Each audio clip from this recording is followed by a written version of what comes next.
Kota Taif, tepatnya di daerah Masjid Abdullah Ibn Abbas. Kita simak berikut ulasannya. Di mana kita? An-Nur 2. An-Nur 2. Ziarah Rasul. Takbir. Masya Allah, ini wajah-wajah cerah-cerah An-Nur 2 dan bercahaya berada di Kota Taif di Masjid Abdullah bin Abbas. Masya Allah, alhamdulillah. Di lokasi ini terdapat masjid dan perpustakaan sekaligus makam dari pada sahabat Abdullah ibnu Abbas. Ibnu Abbas dibangunkan sebuah perpustakaan khusus karena memang beliau adalah orang yang ahli ilmu, sehingga Sayyidina Umar berkata sebaik-baik penafsir Al-Quran itu adalah Abdullah ibnu Abbas. Ketika beliau wafat, semua orang kehilangan. Al-Mujahid berkata, "Ma ra'aitu mithla ibn Abbasin qattu wa laqad mata yawma mata wa habru hadhihi ummah." Aku tidak pernah melihat sosok seperti Abdullah bin Abbas. Ia wafat ketika itu dia adalah habru hadhihi ummah, orang yang alim dan luas wawasannya dari umat ini. Al-Mustadrak al-Sahihain. Sayyidina Umar bin Khattab radhiyallahu ta'ala memasukkan Abdullah ibnu Abbas yang masih muda saat itu ke dalam golongan Asyakhu Badr, sahabat-sahabat senior veteran perang Badar. Maka sebagian orang bertanya-tanya, mengapa seorang pemuda ini bisa dimasukkan ke dalam sahabat-sahabat senior? Maka Sayyidina Umar pun menjawab, "Innahu mimman qad alimtum." Sesungguhnya ia adalah orang yang kalian ketahui bahwasanya ia diasuh di rumah Nabi Muhammad SAW. Satu ketika Sayyidina Umar ingin menjelaskan kelebihan ilmu yang dimiliki oleh Abdullah ibnu Umar, dan Sayyidina Umar berkata kepada para sahabat yang hadir, bagaimana pendapat Anda sekalian mengenai firman Allah, idza jaa nasrullahi wal fath, dan seterusnya, jikalau telah datang pertolongan Allah dan kemenangan. Maka para sahabat senior yang hadir itu mengatakan bahwa kita diperintahkan untuk memuji Allah, mohon ampun kepadanya tatkala diberikan kemenangan oleh Allah Subhanahu wa taala. Sebagian yang lainnya diam. Sayyidina Umar kemudian berkata kepada Abdullah, apakah seperti itu wahai Ibnu Abbas? Abdullah kemudian mengatakan tidak. Ayat itu menunjukkan tentang ajal, yaitu ajal wafatnya Nabi Muhammad SAW. Allah memberitahukan kepada beliau dengan firman tersebut bahwa ajal beliau telah dekat.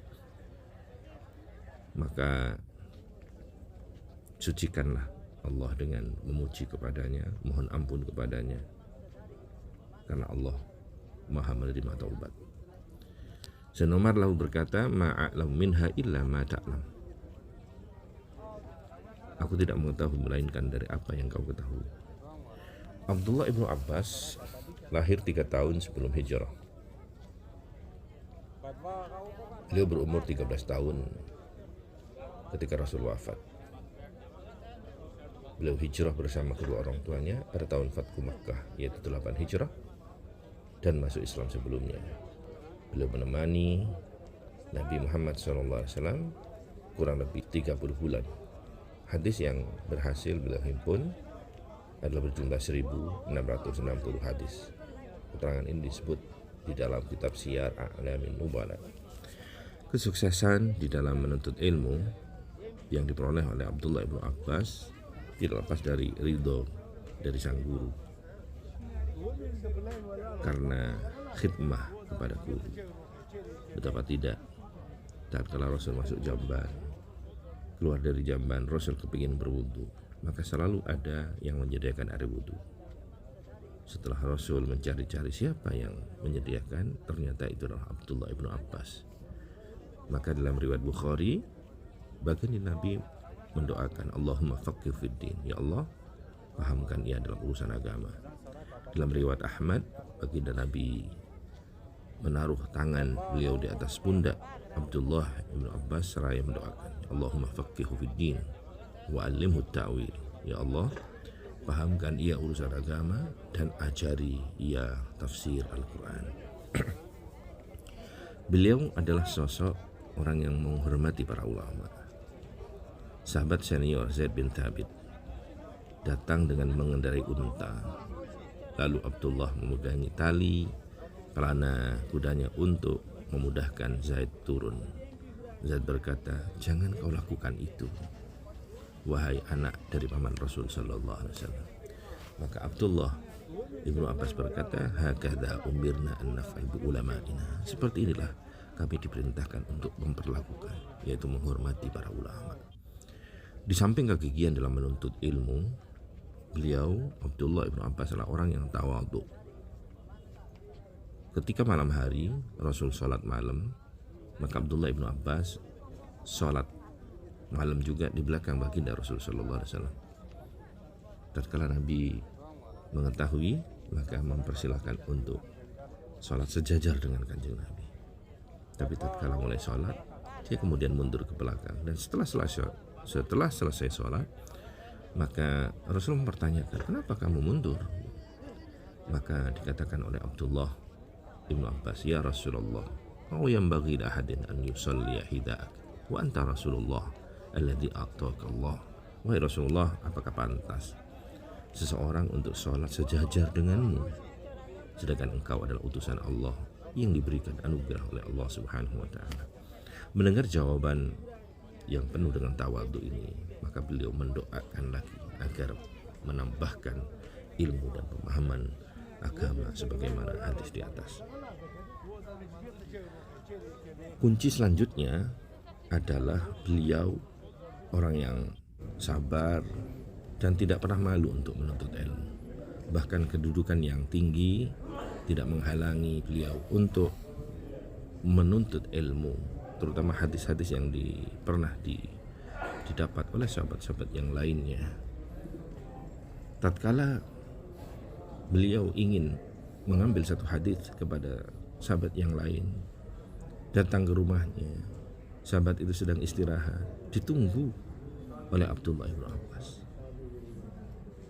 Dan tatkala sahabat itu terbangun dan kemudian menemui, maka sahabat itu berkata, ya ibna ammi Rasulillah sallallahu alaihi wasallam, ma ja'abik hala arsalta ilayya fa'atik. Wahai anak paman dari Rasul sallallahu alaihi wasallam, apakah gerangan sampai engkau datang kepadaku? Jika ada keperluan, sudah kirim saja orang kepadaku agar aku bisa menghadap kepadamu. Maka Abdullah mengatakan, oh tidak, aku yang lebih pantas mendatangimu karena aku ingin menuntut ilmu atau hadis yang kau pernah dengar dari baginda Rasul sallallahu alaihi wasallam. Hadis ini diriwayatkan dalam Al-Mustadrak lil Hakim. Dan selanjutnya ini yang menarik. Abdullah ibnu Abbas adalah pribadi yang wangi. Wangi ini bisa mendukung kecerdasan di dalam menuntut ilmu. Al-Imam Syafi'i berkata, man nadhufa sawbuhu qalla hammu wa man taba rihu zada aqlu. Barang siapa yang bersih bajunya, maka sedikit pula susahnya. Barang siapa yang harum baunya, maka akan bertambah akalnya. Saya nukil dari kitab Fathul Mu'in. Dan benarlah beliau memiliki akal yang cerdas. Ikrimah menceritakan, jika Ibnu Abbas lewat di satu jalan, maka para wanita itu akan berkata, amarral misku amarra Ibnu Abbas. Apakah barusan telah lewat di jalan ini minyak misik, ataukah ada Ibnu Abbas yang telah melewati jalan ini? Maka tak heran jika di Taif ini ada pabrik parfum atau penyulingan bunga mawar menjadi parfum, dan ini korelasinya dengan Abdullah ibnu Abbas. Wallahu a'lam bishawab.